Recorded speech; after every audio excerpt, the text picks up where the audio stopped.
It's just a tribute to Jake Tulloch and Earl Scruggs' classic "Darlin' Pal o' Mine," and and Allison again, the ninja, had the idea to make it three bass players, one bass, so six hands and one bass.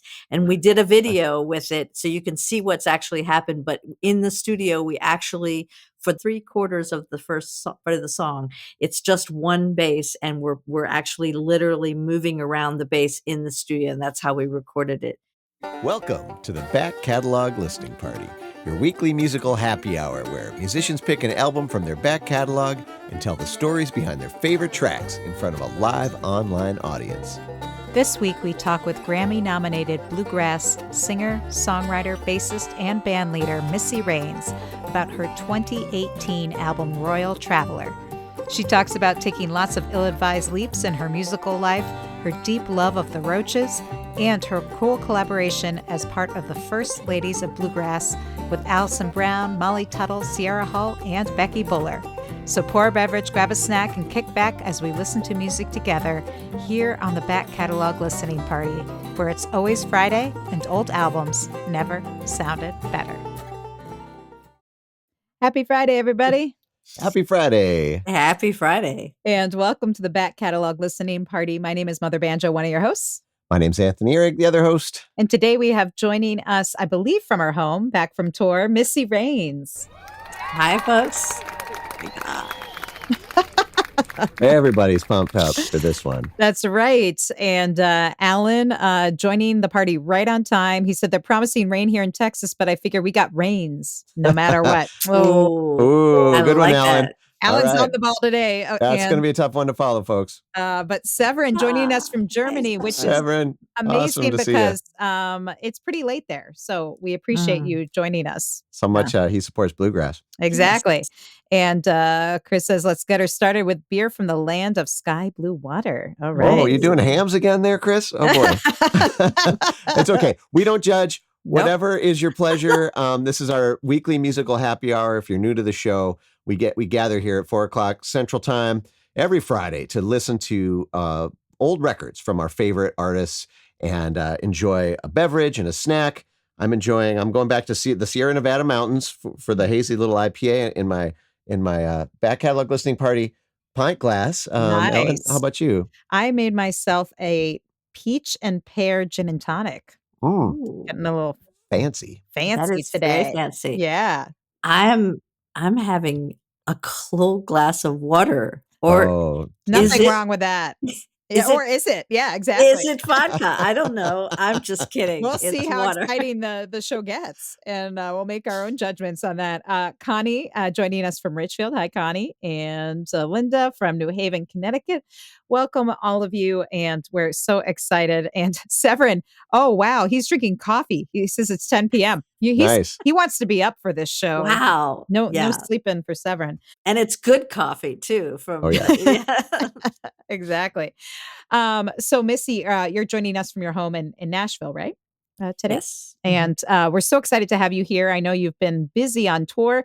We're going to talk a little bit more about kind of some of the new stuff you have coming out. But again, this show is all about digging back into old records. And for those of you who are maybe less familiar than Tony and I, because we're big nerdy bluegrass fans, maybe you could give a brief origin story about where you grew up and how you fell into playing bass and making bluegrass music. I grew up in a place called Short Gap, West Virginia, and it's northeastern West Virginia, so it's just south of Western Maryland. And so I grew up across the river from a town called Cumberland, Maryland. And, my folks were already listening to music like bluegrass enthusiasts. They were early country music enthusiasts as well. And they were going around hearing music, live music in the region before I was born. And my mom especially just loved music all the time happening in the house. So my brothers and sister were encouraged to play their music as well, which was anything from Southern rock to classical music and pop music. So anyway, I just grew up around it. I think that the thing that got me really started was around the time that by the time I was about 5 or uh, no, I guess I would have been like 3 or 4 years old, when the multi-day bluegrass festival started to become a thing. My parents were ready to just like that was something they wanted to do. So I literally just my earliest memories are from being at multi-day festivals where you camped and you saw music for days at a time.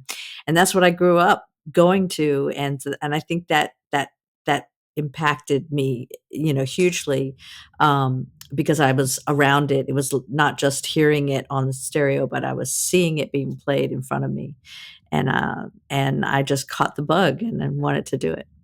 Nice. Yeah. And I feel like that's like, I didn't really understand bluegrass until I was at a festival, like Mhm. it's so much about the community, and the people as much as it is about the music. Oh Yeah. my gosh, yeah, it is the experience, I mean, I still think about just being there and as a small kid and just the excitement of it and not even understanding all of the things that were actually happening, but the stars who were playing on the stage and the things that they were going through now that I very much am aware of, the hazards and all that. But they would come out and they would do their set, and how magical it felt to be in the audience and be surrounded by all these other people who loved what was happening. And being outside and just having the magic of this beautiful, good weather, bad weather, whatever, it didn't matter. So yeah, and then after this show, you go back to your campsite or your campfire and play music with people. Even before I was playing, I remember other people coming to our campsites and playing music till dawn, and then you start all over again. So yeah, it was like that's all I wanted to do was to live at a bluegrass festival. Well, and you've managed to kind of manifest that pretty Yeah. well, I think, having had such a big career making bluegrass music, playing a lot of these same festivals that you grew up going to. Most people know of you as a bass player. One of the most awarded bluegrass bass players around. When did the bass creep into things? Because that's, especially when you think of those late night campfire jams, basses are, a little more to schlep around the campsite. But in short supply, Yeah, though. exactly. You're very popular at the jams. Yeah, this is true. I mean, I didn't, um, I was playing guitar and I started playing piano and organ and stuff when I was just a little kid, like 8 years old or something.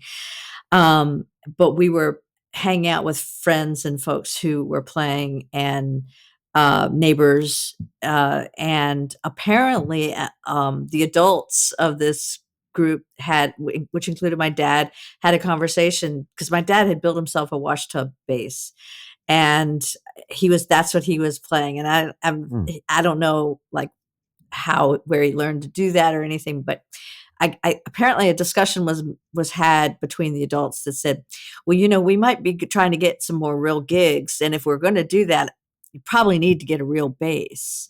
And so my dad was like, okay, I'm going to go get a real bass, all of which I found out much later. And so he just brings home this bass, which is the bass that I still play today. Mm. Wow. But he bought it from a musical family of which I was aware, and brought it home. Apparently, didn't discuss it with my mom because my mom, he called for her at the door, and he had it in his hand, and I will never forget it. She stood there with her hands on her hips, and she said, "What have you done?" And I'm just like sitting there and I'm looking at him. He's at the foot of the stairs with the bass. And then I'm looking at her going, is this going to what's going Uh-oh. on? Like, is this going to be bad? But then I could see I could see a smile in her eyes and I could see his smile in his eyes. And so they were very thrilled. So the bass came into the house at that point, and he did play it. I have a picture of him playing it. I have one really good picture of him playing, and uh, but then I started playing it, and then he just like I really got into it. You're a kid. I already had some guitar knowledge. I picked up on it really quickly, and I think the novelty of having a young girl playing the bass, sort of was a hit, and people wanted me to play it all the time, and I wanted to play it. So I basically took the bass away from my father. Wow. And since then, you've made a ton of records. The one that we're going to revisit today came out in 2018, Royal Traveler. Where does this fit in your discography? It's the fourth solo album that I've done, meaning just of the fourth project I've done with my own name. Yeah. And how many albums do you think? I don't know if you even have a number in your head of like how many albums do you think you've played on in your career? Because as a bass player, of course, and you've toured with so many great bands, any ideas as to how many albums you might have played on over the years? No idea. I Too really many to count. Hundreds, probably. Well, Yeah. I think it is definitely hundreds. I'm sure it's probably not more than Yeah. that, but I really don't have an idea. Somebody came up to me like, a while back and texted me or something and said, "Hey, I heard you on this song, blah blah blah, with so and so," and I was like, I didn't do that," and I didn't say to them, but then I was like, I have no memory of this. But then, of course, I looked it up and I saw my name. And then when I listened to it, I was like, oh, yeah, I remember this, of course. So anyway, there's a lot of that going on. Yeah. When did you decide, like, I'm gonna strike out on my own and I'm gonna go under my name, I'm gonna start writing songs and putting out records? When did that start for you? Well, uh, I'd always had the idea in my head that I would love to have my own band, but I didn't want it because I just wanted to be like the front person. I wanted it so I'd have a lot more input onto like material and arrangements and all of those things. I had so many ideas and thoughts about that. Um, but I didn't see a path. I didn't know how that could happen.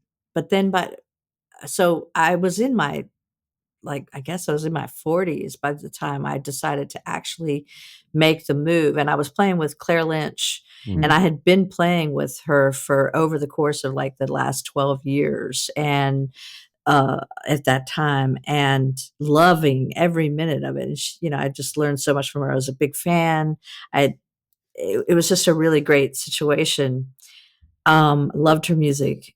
But I also was looking at the clock and going, if you're going to do this, you got to do this, Mhm. because you're going to get to a point where it's going to be too late. You're going to be, you're not going to want to tour or whatever. I just didn't even know. I mean, now I think about that and I'm like, well, I'm still ready to tour. So there's that. But you just don't know these things, when Mhm. you're at certain ages. So anyway, I thought it's like I got to do this now, or I'm just not going to ever be able to do this. I got to make a jump. And I had this idea to put together a band called the New Hip, and there was this Mhm. whole story about that. But so basically, I joke about the fact I was in 2008. I walked away from a completely perfectly good job Mm. to start a band during the year of a recession. And Yep. another one of my great decisions. So Well, there's never like a great time, right? To do something that hard. You just have to do it. Like it'll never be the right perfect time. You that's just right. gotta jump. No, and it was absolutely the right thing to do, although it was bittersweet because I didn't wanna stop playing with Claire, but, I knew that I needed to do it, and it was good that I did it when I did, and we got through it all and everything, but it was, yeah, and I did not know what I was doing, period, but, and I'm still learning, but, I've learned a lot and since then. Yeah. Well, I think we need to hear some of this Missy Yes. Raines music. For folks are itching for it. And again, the album that you picked to feature on today's show is Royal Traveler, and it came out in 2018. And the first song that you picked to feature from it is Allegheny Town. Is there anything you want to say about this track before we take a listen? I wrote this song, about obviously, it's about where I'm from specifically, but it's really more of, it could be for, hopefully for anybody when they reach that point in their life where they coming of age, and you want to make a choice to um, maybe where you live, there's not as many opportunities, which was the case for me. It was very rural, and I knew that the things that I wanted to have access to were not going to be there. Same for my siblings, my older two brothers and my sister. I had watched them make choices. Some of them stayed and sort of stuck it out and made their way at home, and then others left as soon as they absolutely could. And so I found that process. I find that process just, it's fraught with so much emotion, and the choices cost, both choices, there's always a cost, and so that's what the song is about. Excellent. We're going to give it a listen now. This is Missy Raines, Allegheny Town, here on the Back Catalog Listening Party.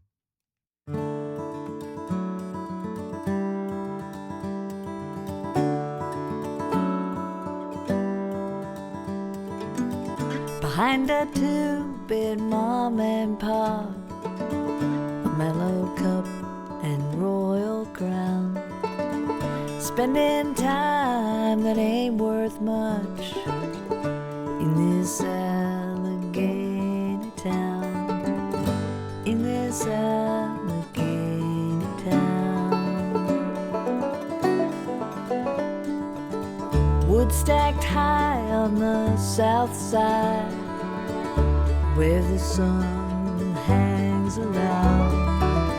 Sometimes I can dream I'm flying from this Allegheny town, trying not to hit the ground. And I can hold you up against the eastern sky.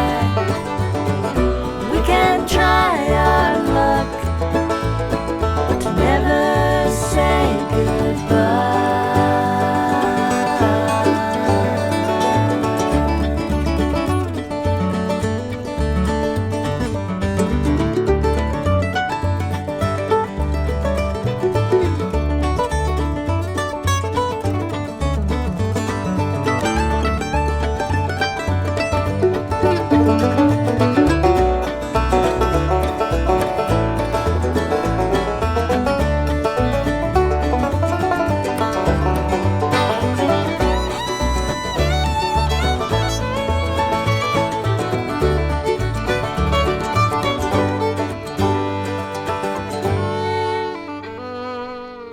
A crooked road won't take you far, borrowed hope can take you down. Giving in loving heart, holding on to what you found in this Allegheny town. And I can hold you up against the eastern sky. We can try our luck to never say goodbye. Like winter salt on the roads that slowly turns them to clay. You live with what you chose at the end of the day. Behind a two-bit mom and pop, a mellow cup and royal crown, spending time that ain't worth much in this Allegheny town. Oh, yeah. Missy Raines of Allegheny Town from her 2018 album Royal Traveler here on the Back Catalog Listening Party. We have Missy Raines joining us live from her home in Nashville today. Folks loving the music. Yeah. And Alan says sweet. Severin pointing out Alison Alison Brown's banjo on that beautiful track, and David's mando. Why don't you tell us about the cast of characters? And did I hear Claire Lynch singing on that, or was that someone Yeah. else? She has such a distinctive voice. Yeah, Yes, she does. Yes, it was Claire singing harmony, David Benedict playing mandolin, Jake Stargell playing guitar, and Allison on banjo for sure, Stuart Duncan on fiddle, and yeah, it was just a great cast of musicians to play that with me. Yeah. and also want to point out that there is a great video for this song, and it has some footage on it. Is that of you and your family, or in that video? Yeah, so the video is really sweet. Yeah, well, that's my niece and my nephew, right that you're looking We at. can't listen to it, but I'm just going to kind of scroll through it here. You can Yeah, talk about and it. that's my brother on the left and my husband on the right, and it's all family. You won't know any of them, but as one of my nieces says, she's like, "I don't care if you don't know anyone; it'll make you cry." And it kind of that is me actually, the tall girl with my niece and my nephew, and that was in 1987, probably that shot there. But yeah, but the thing of it's precious, and that's my husband and me. Oh, that's so sweet. That was the year we got married, and but yeah, and that's me playing bass with a bunch of folks who you just passed over. Sorry about that. And that's all right. And that's me in the back. And then I play with all a bunch of different places. And I was probably, 13, 14, 15. But the really cool thing is at the very end, that those are my brothers. And they're just being hilarious. I think I described them somewhere as the two skinny hippies. And they're, like I could just hear them talking as they're walking towards it, but it was all just home movies. And since the song was very much about all them, I thought that, Compass really put it together really well. That's beautiful. And then my favorite thing is there's a shot of my sister holding her baby on the day he was born, and the lyric meshes with it as holding on to what you found, and she was the one of us that stayed in Short Gap and made it work. So yeah, so it's just really a fun thing. That's so great. And we're going to link to that in the comments and in the show notes, folks. So if you're just listening, you'll find it at backcataloglisteningparty.com/201. And if you're watching with us here live, I will put that in the comments. Yeah, it's really, really great video. And Bill had a question. He says, if it fits, talk about moving from Charlottesville, Virginia to Nashville and what you hope to accomplish. I know you've been in Nashville now for a while, right?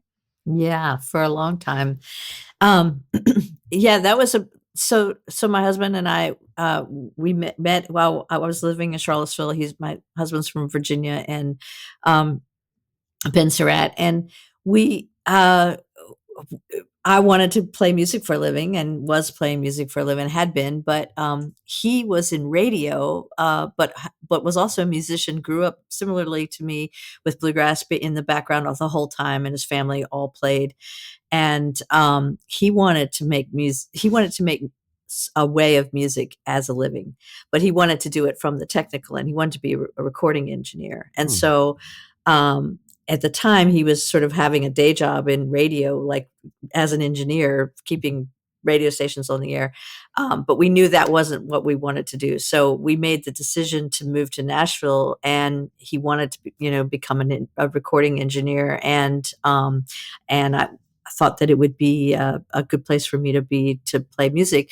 So we made the decision together so that neither of us wanted a life where like one person was stuck in a job that they didn't like and the other one was getting to do their dream. That just didn't seem right. So we did it. We decided we would move in a year. We would save all this money and we'd move in a year, and we saved nothing and we moved anyway. Again, never a great sometimes you have time. to leave, right? You got to make the jump. That's the theme, it seems, is sometimes you just got to Gotta do it. And we're so glad that you did, and all the great recordings that have been made. The album that we're talking about today is Royal Traveler. Came out in 2018. Was nominated for a Grammy, amongst all your many other accolades. It's fun to revisit this record. Connie had a question about the album art, and I was going to ask about this later if it didn't come up, because it's so beautiful and there's so much going on. I mean, if you just look at it as a thumbnail, sometimes you're like, oh, that's a pretty design, but then you look closer and there's a lot going on with it's like a zebra Pegasus, or is the wings on the person riding it? I can't tell. It is so that is it's a painting from one of my favorite artists who lives in Charlotte, North Carolina. And I'm just totally embarrassed because I can't remember how to pronounce his name, because it's so I'm going to write it out and I'm going to have the answer because I know how to spell it, but I'm going to but he's just an incredible artist. It's the second painting of his that I've used as a cover for an album. The first one was New Frontier that came out in 2013. But I will send that to you right when we listen to the next song. But yeah, he's just so his paintings just, I saw that that art on just like a postcard that at a store here in Nashville, and I had already seen I had already chosen other art of his, and I saw that and I was like, that is when I thought of the whole concept of Royal Traveler. I was like, would the most royal way you could actually see the world is on the back of a beautiful zebra with wings. I mean, nice. Yeah. That's beautiful. It is so beautiful. And we'll make sure to link to that to the artist and everything yes. that. We'll get that to you guys. Yeah, for sure. Hey there, would you like to be part of the live show? Well, become a member of the Back Catalog Listening Party Patreon, and you'll get a backstage pass to weekly online tapings where you can ask the artist questions and participate in the live chat with a fun community of like-minded music nerds. You'll also get a first look at upcoming guests and receive invitations to special live streams and private after parties. So join the party today at patreon.com/Back Catalog Listening Party.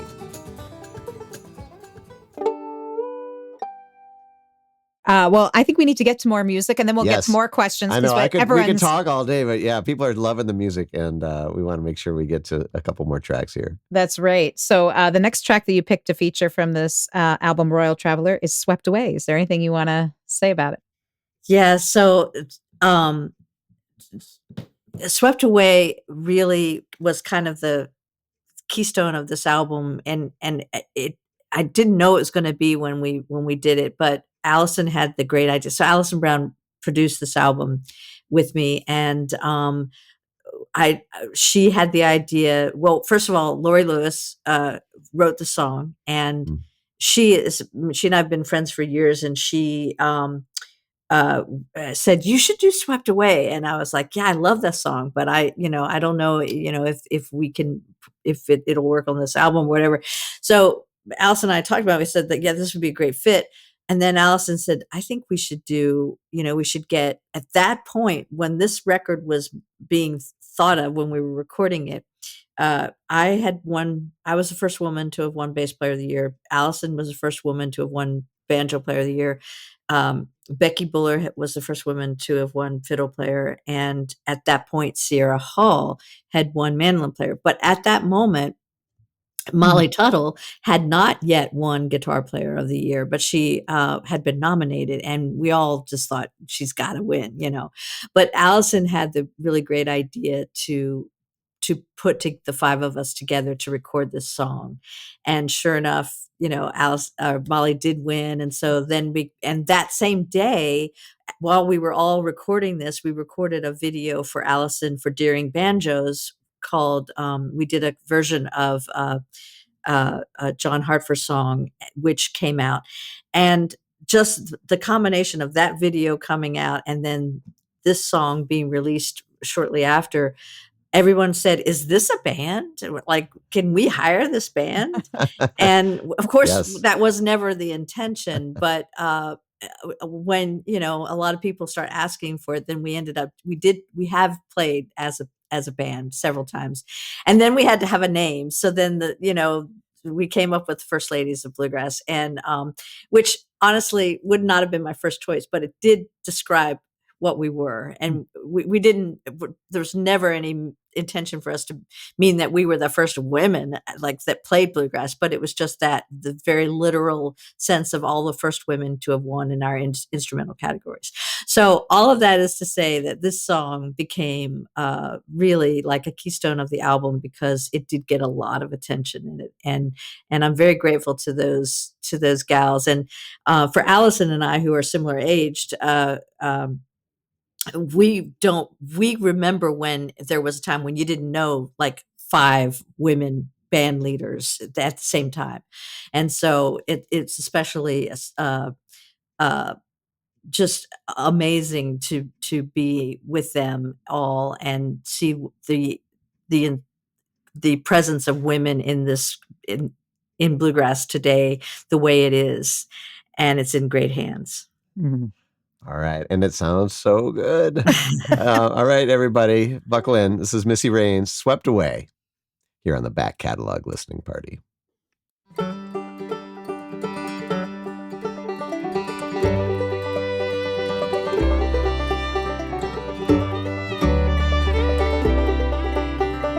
I was walking down the street today when I thought I heard a tune you used to play, and I was swept away.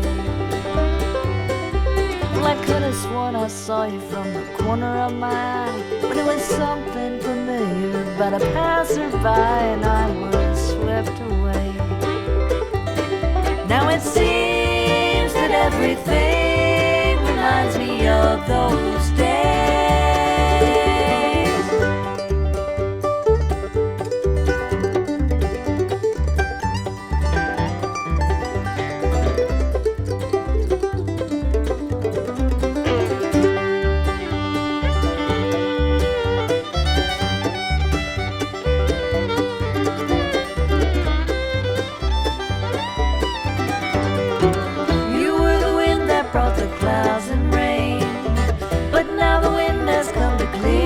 Skies again. I feel you near me, though I cannot see your face, and I am swept away. Oh, the other day I thought I heard you speak my name. Electricity shot through me, but my mind was playing games, and I was swept away. It's just I can't forget you. No, I'm not holding on, for a love that's freely given is never truly gone, and I was swept away. Now it seems that everything reminds me of those days.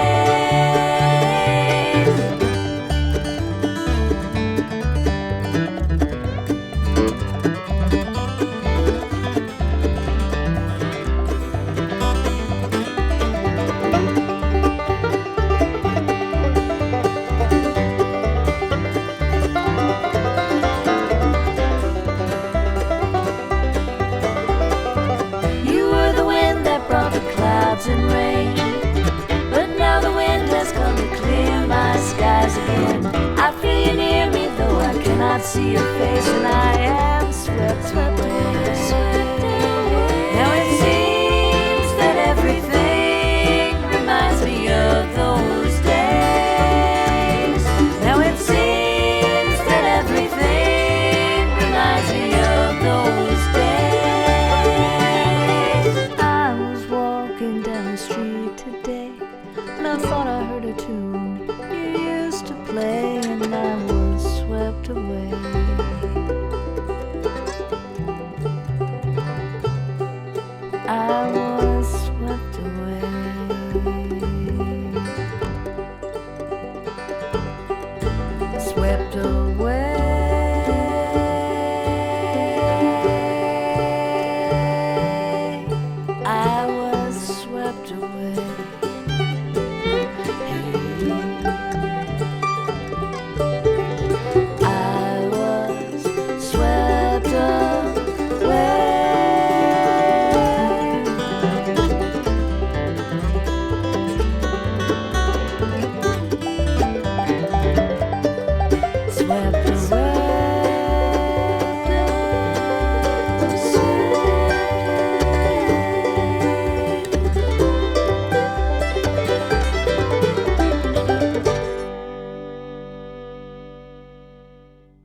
Oh yeah.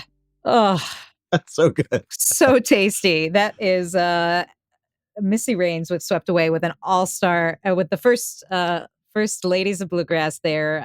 Again, Alison Brown on the banjo. Tony and I pretty psyched about that. Yeah. Becky Buller on fiddle. I should say both Alison Brown and Becky Buller have been past guests here on the Back Catalog Listening Party. And you mentioned Lori Lewis as well. She's been on the show. And then, of course, hopefully future guests, Sierra Hull and Molly Tuttle, sounding so good. So good. The arrangement is so amazing. And earlier you were talking about how one of the reasons you wanted to lead your own band was to be able to have more of a say in both the content of the songs as well as the arrangements. And I know you were working with Alison Brown and, of course, these amazing cast of players, but did you have an idea of the arrangement or did you just sort of go into the studio and see what was going to happen with all these amazing musicians? Well, no, I didn't have an idea. Alison Brown is like an arrangement ninja. Yeah. Like she's so much better at that stuff. Now I am really good at once it's sort of like roped in, and then I'll start to see how I want it to play out, and I might offer things that maybe make good changes or whatever. But she's the one that like sitting there. She's got the blueprint already in her head. Like she'll look at something and she can immediately just think of what some great idea. So like that's her strong suit. So if you love the arrangement, it's because of her. Well, thank you, Alison. Yeah, thanks, amazing. Alison. But I want to ask about like that last song towards the end. It just felt like a really natural back and forth. Like you guys were just having a musical conversation in the studio. We guys all just in one big room jamming together. How did this song come together? Yeah, we did. We got together and we came up with the arrangement in the studio. I've got I think I might have sent a photo of us sitting all around in the room. But take a look for that. So we just came up with it there. And the only thing I do remember there's a line that Molly sings at the end, just this really sort of swooped note that just has this tiny moment of almost dissonance, but it's not. It's just great. And I asked for it specifically because it was my Roches moment. Love the Roches. I love the Roches. And so what was really fun about that was I think Molly was already familiar with the Roches, but Sierra wasn't. So she's like, well, send me the Roches. So I send her like after the thing, like I sent her a link to the Roches. And so she listened to them a little bit, but I don't, anyway, so that was something that I remember we created and that in the moment. Nice. And speaking of that moment, we got a nice shot here. Oh, wow. For those of you just listening, we're looking at a great picture of the First Women of Bluegrass working up maybe this song. Recording it. Definitely that's what we were working on. That's so cool. And for those again who are just listening, we'll make sure to put pictures and all these show notes in on our website at backcataloglisteningparty.com. And it looks like Alan chiming in saying, I was getting a definite Roches vibe for sure. And and that's what's so cool about when you're talking about your background of listening to so many kinds of music is that, the Roches, of course, more of a, folk pop sister trio. And you don't usually hear Roches references in a lot of bluegrass music, but again, it's all there. It's about harmonies and it's about unique ways of coming to the music, which I think is so great. And I know that you've brought in so many different styles, like one of the new hip albums has more of a jazz kind of vibe. So is there any genre that you're like dying to dive a little further into or bring your bluegrass sensibilities into that you haven't gotten a chance to yet? No, I've done it. I've done a lot of diving, and I've loved it. I'm really enjoying the deep dive into bluegrass again right now. That's but I also wanted to say too that part of the reason that we don't hear Roches come up in the bluegrass conversation so much is because the Roches are clearly a female voice, and for me, I mean, I was introduced to them when I was coming of age, and it was just like, oh my God, like these women are inside my head, like Mhm. they're saying things that I had not been hearing in any other music before. So it was very liberating for me, and it didn't seem a very far cry from the acousticness of their first couple of records wasn't a very far cry from bluegrass. So what I think that's just because back then, back in the 70s and the 80s, there wasn't as much. There definitely were some very strong female voices within that early bluegrass for sure, in country. I mean, don't get me wrong, they were there and they were important, but there wasn't as much of that voice happening. And so the Roches were definitely something I cling to early on. Yeah, That's awesome. And we've had some Roches on our program That's as right. well. We'll make sure to link to that. So for people who are new, we can maybe see some interviews Oh. with those folks, because those were special episodes too. They're Yeah. my heroes. Yeah, that's so great. And but yeah, as far as other kinds of music, yeah, I definitely like the whole new hip thing was about going into not jazz per se, but the jazz that I recognized from like dog music, from what Mm. Tony Rice and David Grisman kind of put together. Those things also affected me deeply at a time when I was much younger, and so I was just trying to extend that into my being and how my perception of it. And I've recorded a lot of music like that within the bluegrass big tent, so to speak. Yeah. And man, this album is sounding so good and folks are loving it. And I have to say, if you're listening here on YouTube, all I can say is you need to get the high res Yes. audio of the tracks. Yes, you do. Physical copy at missyraines.com. I believe you still have CD copies there, right? Oh yeah. And so you can get that. She also has some beautiful T-shirts, or you can download the high-res digital files. But you need to hear it in its full glory. All the nuance that we heard in that last track Yeah. is really special. So This really does sound good. I mean, and you're not going to get the full experience without at least the WAV or FLAC file. So yes, please do. And this is a great opportunity also to mention that not only can you get this record we're talking about today, which is her 2018 release, Royal Traveler, but Missy Raines has a brand new record out. Yay. Congratulations, Missy. Oh, sorry, I have a cat situation. This is a new one. I think this is. Go ahead, Missy. I love that what's her name? This one's Lily. Lily made an appearance as we're talking about Highlander. It's like to me it's perfect timing. Yeah, it's a brand new record called Highlander. And you're on tour now supporting it, and it sounds amazing. And again, we were talking about how you're kind of enjoying the deep dive back into bluegrass, and that's what this record is. I mean, it's a serious bluegrass record. It is I'm glad you said that. It is. I wanted to make something that was undeniably bluegrass. Nice. And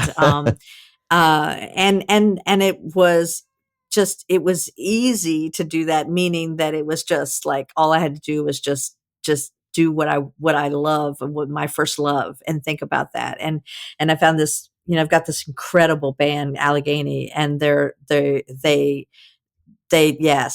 are amazing, and they know this vocabulary, and they love it. It's their first love, so it's really a fun time. This is such a killer band, folks. Really? You don't want, if Missy's coming anywhere near your town, you don't want to miss this group of musicians. And thankfully, she's coming near our town.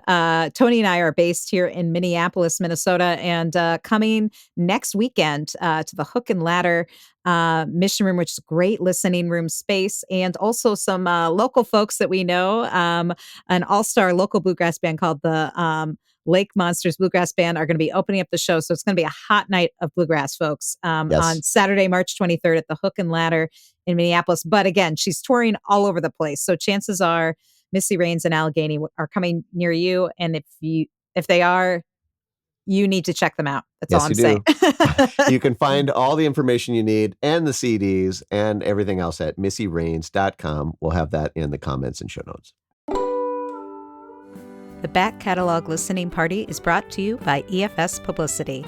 Founded by veteran publicist, promoter, DJ, and musician Ellen Stanley, EFS brings an artist's perspective to the table, working to help clients get to the next level in their career. Services include national and international media campaigns, radio promotions, tour press, crowdfunding, grant writing, and more. Get a quote or set up a consultation today at efspublicity.com. Well, we want to get to more music from this record because so good, so good. And the next track you picked to feature is, I believe, the title track. That's right. Oh, yeah. Is there anything you want to say about this before we take a listen? So this song came from, I think I might have sent a picture of this as a little vintage blue suitcase. Oh yeah. And so this album was a very personal album for me. And I had, by the time that I got to record it, I had between my husband and I, we'd lost a lot of folks and in our family. And that suitcase I found at a thrift store somewhere in North Carolina on the road. And that was just that. And then I sort of carried it around with me. And in 2015, I was touring by myself, driving by myself, and I'd been out on the road for about 2 weeks, and it had been snowing every single day. And I was driving in the snow, which I'm used to because I grew up in West Virginia. That wasn't the problem, but it was. I was very tired. I was weary. I was a weary traveler, and I left early one morning and before dawn from my sister-in-law's house in Virginia. And I had a long drive and into West Virginia to see family. And I wanted to go, but it was emotional and there was all this stuff and it was snowing again. And I knew that the road I was going to be on, I was going to be literally traveling for like 30 miles an hour for 4 hours. And so anyway, I'll try to make this as short as possible, but I literally picked up that suitcase in the dim light. And for the first time, I noticed on the handle that I knew it was a vintage suitcase, obviously, but I read the words that said Royal Traveler, not Samsonite, because it's a Samsonite suitcase, but this one was one of those that was called Royal Traveler. And I looked at it in that moment by myself in the dark, in the cold, knowing I was going outside. And I thought, yeah, I am a freaking Royal Traveler. Nice. And I just said that, and it just kind of made me feel like, yes, I am, like, I'm going out into this snowstorm and I'm going to drive and I'm going to keep doing this because I am royal and I am a traveler. And anyway, it just kind of went from there. And I literally, like, that whole day while I was driving in the snow on back roads in West Virginia trying to get home, I had notebook paper like next to my thing, and I was literally driving and writing at the same time. Oh my gosh. And every thought that I could, obviously not scribbling and stuff like that, but all these things came into my head. And so that was a very important day. I didn't finish the song that day. I ended up not like having lots of versions of it. I ended up going to my guru, my mentor, and my favorite songwriter in the whole world, Ed Snodderly. And you should definitely check out Ed Snodderly if you don't know who he is, and he should be on here. But and I said, he's my good friend because I played with him and the Brother Boys for a long time. And I said, will you write this song with me? So we did, and we came up with a song, and the song just basically it's just sort of an autobiography of my life in a way, but it's just that it just means so much. It has so much meaning, but it's not like anyone's going to get it except for me. But this is that song. All right, well, let's give it a listen. This is Missy Raines, Royal Traveler, here on the Back Catalog Listening Party.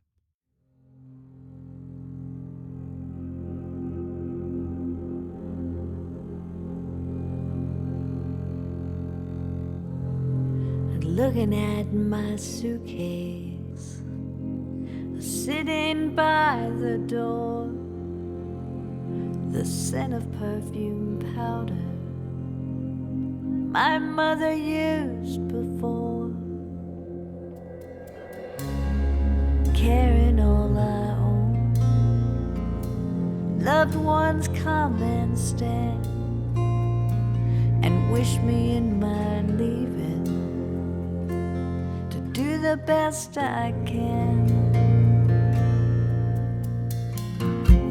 Still I get this feeling like a pull from the moon. I need the sanctuary that holds the silence in the room. Crossed by the roadside and leads this pilgrim home. I hear my mother's prayer. I find another dawn. I am a royal traveler, my life a long played song. I know sweet Mary will help me get back home, will help me get back home.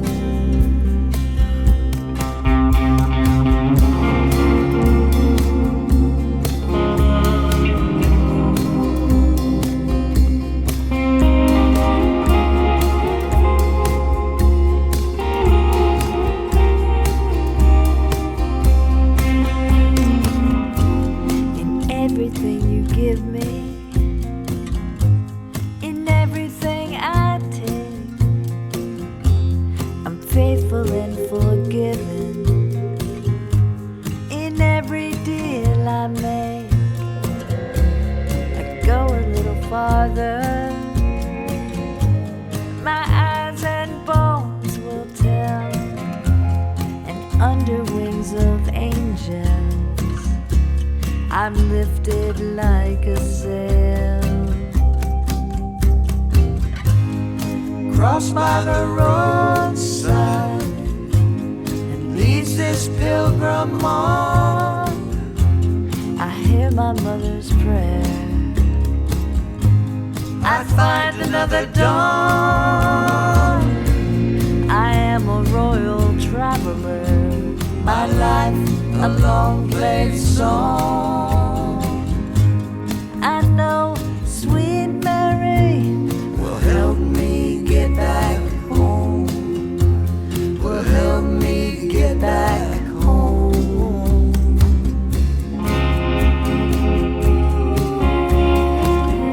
Under wings of angels,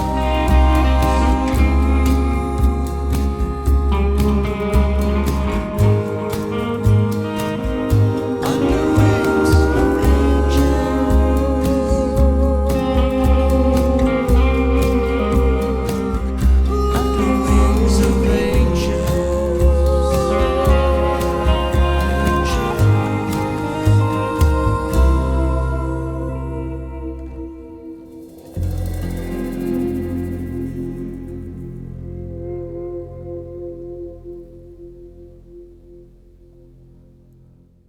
I Oof. just got chills Wow. that ending of there. And that was Missy Raines' Royal Traveler, the title track to her 2018 release, which we are revisiting today with Missy, joining us live here on the Back Catalog Listening Party.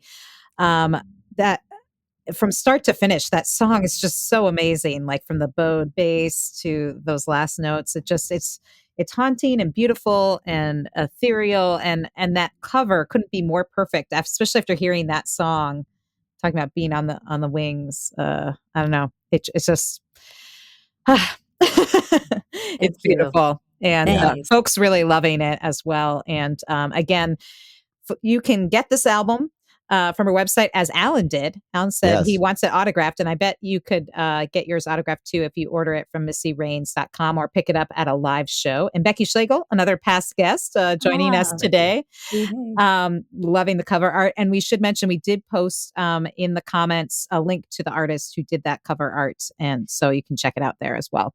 Yeah. Yeah. Oh, thank you so much. And I saw that Severin mentioned Ethan Ballinger, and Ethan, you know, he played with me for years in the New Hip, and as first as mandolin player, and then as a guitar player, and then he produced the New Frontier album that I did before this album. And Ethan's one of the most amazing musicians that I've ever encountered in my life. And yeah, he is just a master. He's currently playing with uh, uh, Lampert, the country star. Miranda, yeah. Mm. But he's doing that, but he's also like doing all these like amazing custom projects and stuff. He's just truly like amazing. And his guitar playing on that kind of thing, that ethereal sound is one of my most favorite things in the world. I loved the choices of instruments here. You weren't like, let's make it all bluegrass instruments. No, I mean, there was drums and there was this electric guitar and stuff like that. Was that a vision that you had for that song? Like how to express it? It was such a personal thing for you. Yeah, that's pretty much how I've done every record I've ever done up until Highlander. Is I have made it a point of not worrying about whether you know that every song on whatever album needs to fit into a particular genre or style.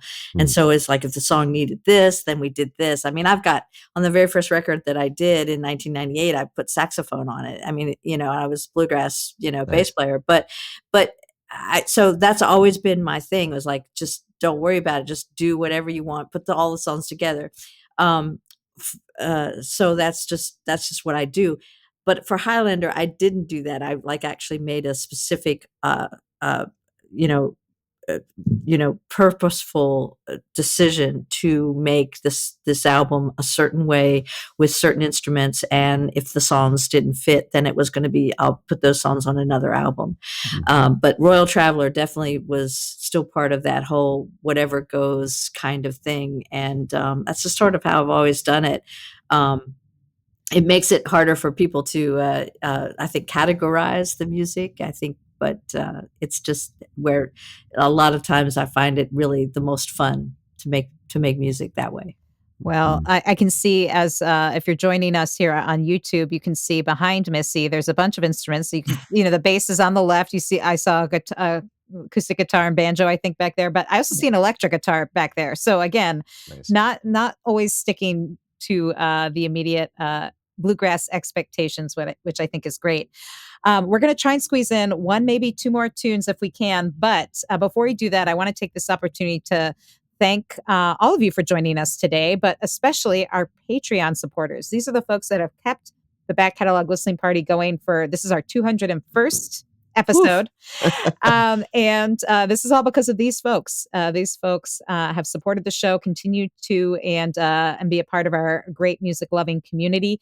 Penny, Ann, Alinda, Bevan, Connie, Vaughn, Alan, Chris, Alex, Becky, Peggy, Joe, Jim, Beverly, John, Fred, Tim, Sarah, David, Jocelyn, Matt, Steve, Mark, Homestead, Pick and Parlor, Severin, Lynn, Mary, Many Tracks, Nikki, Joni, David, CJ, Wiley, Stephanie, and Christy, and maybe you. If you would like to join our Patreon community, get first look at all the guests, and also you can get one of those cool pint glasses that Tony is sporting today with his beer, and get invited to special after parties and other cool stuff. Then you can join our Patreon community.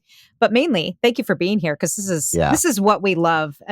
Listening to music, talking about it with the artists joining us. So having you with us today, Missy, is so special, because we're such big fans. And Thank you.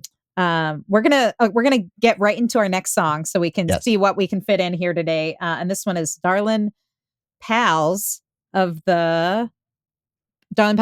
Sorry. Is there anything you want to say about this quick before we take a listen? It's just a tribute to Jake Tulloch and Earl Scruggs' classic Darlin' Pal of Mine, and Allison again, the ninja, had the idea to make it 3 bass players, 1 bass, so 6 hands and 1 bass. And we did a video with it, so you can see what's actually happened. But in the studio, we actually, for the whole 3/4 of the first part of the song, it's just 1 bass, and we're actually literally moving around the bass in the studio, and that's how we recorded it. And then you can see it in the video. If you send a link for that, you can watch the video, and it's really fun. That's awesome. I will. While we're listening here, I'm going to try to dig that up and get it in the comments. But for now, let's give it a listen. Missy Raines, Darling Pals of Mine, here on the Back Catalog Listening Party. Oh, and Sorry. Yes. I'm sorry. The bass players are Todd Phillips and Mike Bubb. Those are very important names. Yes, bass players. We need to make sure we always introduce the bass players, right, folks? Yeah, it's me and Alison Brown, Mike Bubb, and Todd Phillips. And those two bass players are two of my heroes and my friends. So that's, yeah. The best in the business, folks. This is Missy Raines, Darling Pals of Mine, Back Catalog Listening Party.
Oh, yeah.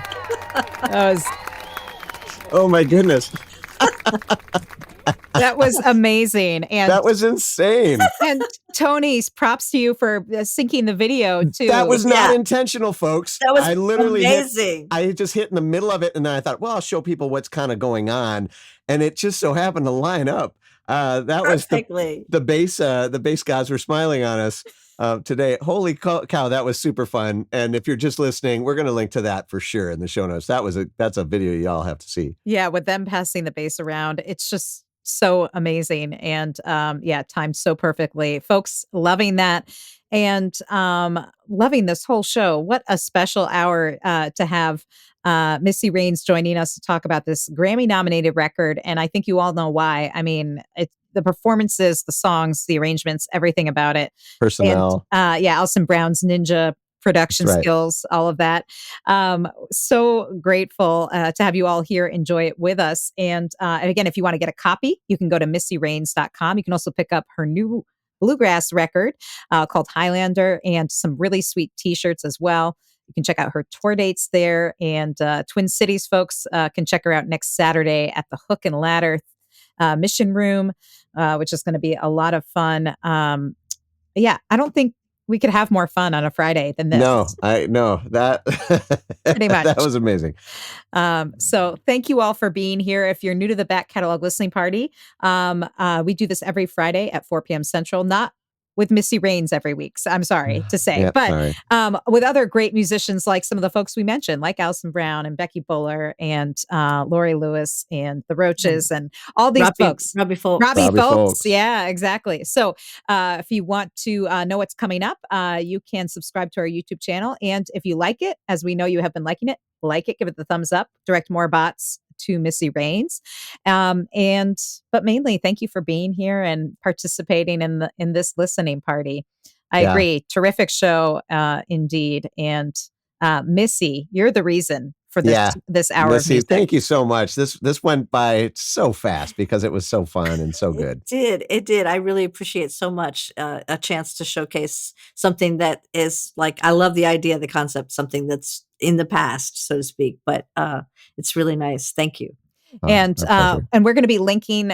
You can watch this episode here on YouTube anytime, but we'll be linking to it on the Back Catalog Listening Party website, backcataloglisteningparty.com, with the show notes, with these links to all these videos, which you can check out. And there are like 2 songs we didn't get to that we were hoping we were going to get to. So this is all to say, you have to buy the record and listen, because I hear that there's a Radiohead cover on it. Just saying, if you want to. It's not a cover. It's an influenced by Radiohead. Even better. Influenced by Radiohead. So you'll want to check that out. But thank you, Missy, for joining us. It's been really special. It really has. Thank you so much. I really appreciate it. We hope to see you all again next Friday here on the Back Catalog Listening Party. Until then, keep supporting independent music, and we'll see you next week here on the Back Catalog Listening Party. Cheers. Cheers. Cheers. Thanks for joining us on the Back Catalog Listening Party. If you like what you hear, please subscribe to the podcast and leave a review, which helps more people discover our show and our guests. And do you want to be a part of the live show, get a first look at upcoming guests, and receive invites to private online parties and live streams? Then join our Patreon community at backcataloglisteningparty.com. Have a great week. We'll see you back here next Friday for another edition of the Back Catalog Listening Party.